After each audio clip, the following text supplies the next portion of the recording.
First things first, I did not know I was playing Throne last time. Shout out to all you guys for letting me know. But yeah, I said we'd be back. We're back. Zero Chill head-to-head event. There's been a lot of playing. And I wish I was winning a little bit more, but I said when we get to the final game, the game for the Charvarius Ward, make 600,000 coins, I'd be there for it. You're here for it. Here's the offense.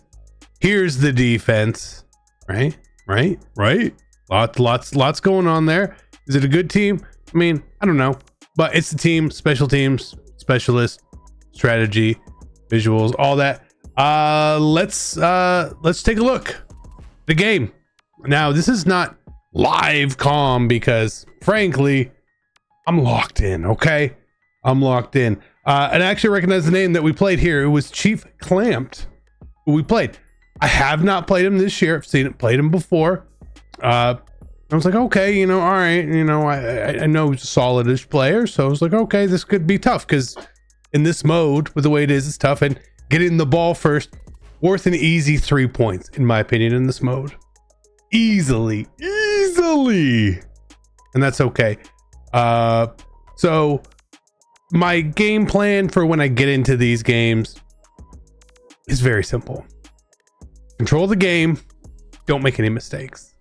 That's basically it, right? That is basically it. What threw me off about this game, which I did not realize, is that you'll see here, he has film study, and I have not played anyone with film study the entire time. So, unfortunately, for someone like me, a lot of you guys, you know what I want to do. Yeah, you do. So it is what it is, right? So again, just plain basic, and I'm getting mad right there. Like, why is perfect accuracy out of reach? Why is perfect accuracy and out of reach? I hate that. But we're at 3rd and 16, right? And then I see his film study active. But if you don't know what film study is, you can see my play art now, which sucks. So I go with my high ball to the outside with an aggressive catch. If I see that the DB is back, I know I can complete that. It's not my favorite pass, but it's one I know I can complete. So to get him not being able to see our plays constantly, I have to call some different plays occasionally here. And on 4th and 1, we're going with this. And again, I could sort of tell what he was doing here based on how everything is. Again, everyone's pressed up. And as soon as he moved the safety over like that, I had a feeling that it was going to be man coverage and it was going to be his user having to guard the running back. So that was where my eyes went here, and I was right. So we get a nice big play there. One thing you'll notice too here, like we didn't even look to try to get anyone else on the play. Would we have had anyone else? Probably B. I probably would have done a high-low based on where his user was. But again, we get a nice big play there. That's very cool. We get 1st and 10. And again, film study. He can see whenever I'm setting up posts. So I don't want to do that. So I'm going to generally at this point run the ball and take the clock a bit down. I'm not trying to clock him out or anything at this point. That's impossible to do. But I'm really doing my best to control the game as much as I can and do all that. So again, sometimes I don't mind him knowing what my play is because I still think it can be very difficult to play. As long as I am quick snapping, it's okay. So we get to 3rd and 7 here. Again, let's switch it up, right? I don't want to just let him be able to pick and choose what we're doing here. So again, this time I don't think he's doing the right thing. And so we go with a very basic setup. We don't send the running back out because again, I don't think it's man. He's given us no indications like he did last time. And again, this corner right here, he's kind of like offset. So it helps me know. So again, we're playing, this is a high-low read here between B and A. And he follows. So we go the opposite way. It's really, really simple, especially when he's on the right of screen player there, makes it a lot easier for us, right? Makes it a lot easier for us there. Still tough. You know, he could have got a stop there for sure. So we just run the ball here. And again, you know, like I said, control the clock here a little bit. Can't clock him out, but if I can take some time, that's cool. So again, even though he is film study, I have no problem him knowing what I'm going to do, because he still has to actually get something done. Bam, 7 points, Bo in the end zone off the little playmaker. Very cool. So now he's going to get the ball. I don't know what he runs. Again, most of the people I've been playing against, I assume they just run very meta, normal-ish stuff. In this case, well, we're kind of right, bunch offset. So I've been flipping between a bunch of different defenses, defensive plays, setups and stuff as I've been playing throughout this entire weekend. And I don't really know the best way to do it with kind of the worst players. So he gets the nice corner out there. Bam, great play, great setup.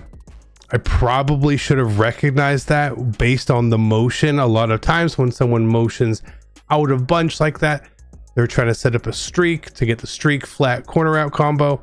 I just don't realize it. Great play. Nothing more to say about that. So again, it's what can we set up here and do?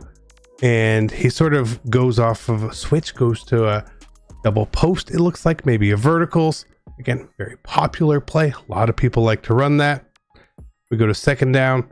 So okay, you know, let's make some sort of adjustment here, just a little bit. Try to bring a little bit more pressure, and right there, again, because we've adjusted, like on the previous play, this guy, he's not coming down so much because we didn't shade down. What happens on this next play here, the crucial play, is when we let him come down, because we've shaded down and he has mid-zone KO. We talked about this before. You want to build your team and put people in the right situations. If I am running this and I know, hey, sometimes this guy's going to be in a mid-zone, let me put mid-zone KO on him. He mid-zones. Perfect for us right there. And he just quits out. He just quits out, and we get our Charvarius Ward pack right here. Not bad, but bonus. I've got another game for you. We got another one. Yeah, stay here. If you're looking to build the best team in Madden, make sure you avoid the packs and save some racks. Heading over to MMOEXP.com. Use my code CC for 5% off. Link is in the description down below. How lucky are you guys? Two championship games in one video. Well, because I've been to two. I've only been to two. These are the two. Okay.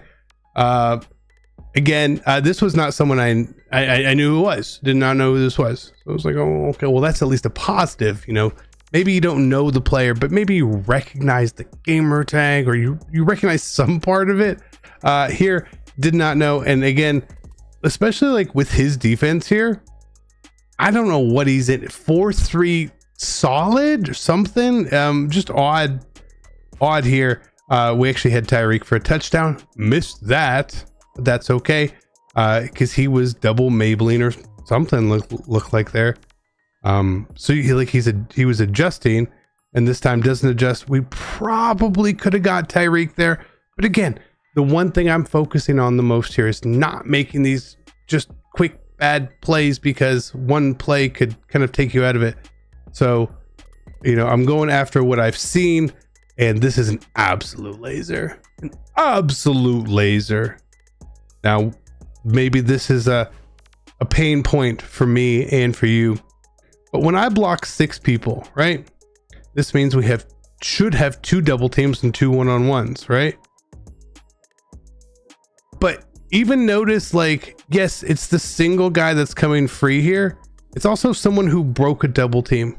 I don't know why you would need post up to have good double teams. I think that is absolutely stupid. 2 people on 1 is a pretty good thing. Guess what? Sometimes it just happens, right? And it's dumb. So again, he's kind of got like this weird defense here. Not really making a lot of sure here, but it looks kind of like he might have shaded down, because once I see this separation right there, I know I can throw it, right? I know I can throw the corner out, and it's not a great corner out, but it's definitely throwable there. So again, same concept. Let's check his abilities. We'll just run the ball, you know, if we can get some time here. And I think too, like seeing your opponent start to like kind of chew clock and really waste clock early on, it's kind of demoralizing. Like, oh no, especially because again, for the second time, thankfully we got the ball first. It's worth extra points. It's a great thing for us. So we walk in for a touchdown, no problem there. And let's see what he's going to run here. Trey Y flex. I have an idea of how I would like to run against Trey Y flex, but again, since I'm in different defenses, I'm still trying to figure some stuff out. So I do kind of what I would consider a very basic defensive setup here, just to see. And he gets that. Yeah, that's the downfall. That's where it's actually one of those, well, like if you had better players, it would work better is 100% true, because the safety or the corner I'm dropping back there, he just doesn't react quick enough. So again, I'm hoping to not necessarily like get the pressure, but force quicker passes, not let him just sort of beat us here, because I know there's only so much out of this based on the way that I set up this defense. That's really going to work. That's unfortunate. I've played so many games and I've had so many people get crazy animations against me, and I swear my Josh Allen, like right here, like this is 100. Look at this. This is 100% a pick. But look what he does. Look what he does. That's like if I overthrow the ball to my children. That's the animation they give me in real life. Instead, it's just 6'5" linebacker. He has no idea how to defend it. Cool. Cool. Don't actually react. And this is just a really, no offense to him, this was a really poor setup. And we adjusted here this time. Normally we've had this slot corner over here. He's been blitzing. What I didn't want here, I figured on a second and short or any short situation, he might just run that drag across from the tight end again. And it's kind of hard for me to defend that because I've got to wait for the running back and see what he's doing. So he has the drag from the tight end, but then he also has an in route from the running back. Again, maybe he was rushing, just seemingly a poor decision. So because he has that, it's immediately taking me into a space where I can defend two players at once. Like, look at, like, nothing's actually open here, but it allows us to really defend. And then even despite all that, our little zone drop adjustment gets there. Marcus Peters, you would hope he was faster than a John Madden. He is not. Spoiler alert, he is super slow for whatever. I don't know. He's like 87 speed. John Madden, still 99 speed apparently, feels like. So in this situation now, I want to drag you down, right? I'm going to start chewing clock. I want to stay in bounds, pick up first downs, and like I want to score here at this point as well, because I know I can't clock him out, but I want to score and take time if possible. But if you're going to give me 7, whether you're giving it to me or not giving, like if it's there, I'm going to take it, right? 14 points is better than 7, because a fumble could happen, a bad pass, a random sack, who knows? So again, you'll notice I am being very clever and taking the clock down to make sure that, hey, if this happens to be the last play, I can take it to the fourth quarter essentially here. We get the touchdown, and he just quits out too. So we get another Traverse Ward. I think they sold for like $750 and like 600K. So over 1 million coins, and we've made 63,000 snow. Probably should be more snow, but I play bad sometimes. It is what it is, you know. Shout out to everyone I've played. If you beat me, congratulations. Good. It's a good win. It's a good win. But I remember those names. I'm coming for you next time. But that is going to be it, guys. Thank you so much. We got 2 done. I'm hoping to get more. And again, if you're really wondering, like, man, why are you doing this? You know, we have 30, now almost 31 million coins. Why am I playing in this event? The only reason, and I promise this to you, is because of my job. My job is to create content and give you guys stuff you want to see. I am trying to open all 40 of these lavish presents with the snow, and that is my whole reason for that. Once I get, like, if there was a training role for us to get this snow, I would not be playing this event. Oh, but you're making coins. I am. But the amount of time it's taking, I could legitimately go do like 4 hours of work and buy like all the bundles and make more coins. Probably could. So since this is the only way that it exists, this is what we have to do, and this is my commitment. So we'll get to go through the presents on the main channel, and then we'll get to open the presents on the main channel. Hopefully we get something good. We'll see what it all is on Christmas Day. But thank you guys for tuning in. Good luck on this journey if you guys are keep playing. It's a lot of time that it goes through in this game. So I love you guys. I'm out. Peace.